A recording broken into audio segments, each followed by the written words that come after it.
આપ જોઈ રહ્યા છો સ્પાર્ક ટુડે ન્યૂઝ। પાદરાના ગાયત્રી શક્તિપીઠ મંદિર દ્વારા હાલમાં મંદિર ખાતે શ્રીમદ પ્રજ્ઞા પુરાણ કથાનું ભવ્ય આયોજન કરવામાં આવ્યું છે। નિત્ય કથામાં પણ ભક્તો મોટી સંખ્યામાં કથાનો લાભ લઈ રહ્યા છે। જે કથાના ઉપલક્ષ્યમાં પાદરા ગાયત્રી મંદિર ખાતે રક્તદાન શિબિરનું આયોજન કરાયું છે। પાદરા ગાયત્રી મંદિર ખાતે યોજાયેલા રક્તદાન શિબિરનું દીપ પ્રગટાવી પ્રારંભ કરવામાં આવ્યો છે। આ પ્રસંગે મંદિરના ટ્રસ્ટી જિજ્ઞેશભાઈ ચોકસી તથા વડોદરા જિલ્લા પંચાયતના સદસ્ય અર્જુન સિંહ પઢિયાર સહિત કથાના યજમાન વિપુલચંદ્ર મહંત સહિત ટ્રસ્ટીઓ ઉપસ્થિત રહ્યા છે। સાથે જ મોટી સંખ્યામાં રક્તદાન પણ કરવામાં આવ્યું છે।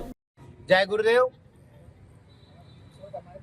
આજે શ્રીમદ પ્રજ્ઞા પુરાણ કથામૃતમ ના આયોજન તારીખ 8/1/2026 થી 12/1/2026 નું ગાયત્રી મંદિર ખાતે રાખેલ છે અને એના ઉપલક્ષે આજે પાદરામાં રક્તદાન શિબિરનું આયોજન કરવામાં આવે છે અને એમાં ઘણી મોટી સંખ્યામાં યુવાનો, બહેનો, ભાઈઓ પોતે આમાં ભાગ લઈ અને સરસ રીતે આ કાર્યક્રમ પૂર્ણ કરવામાં આવશે। જય માતાજી।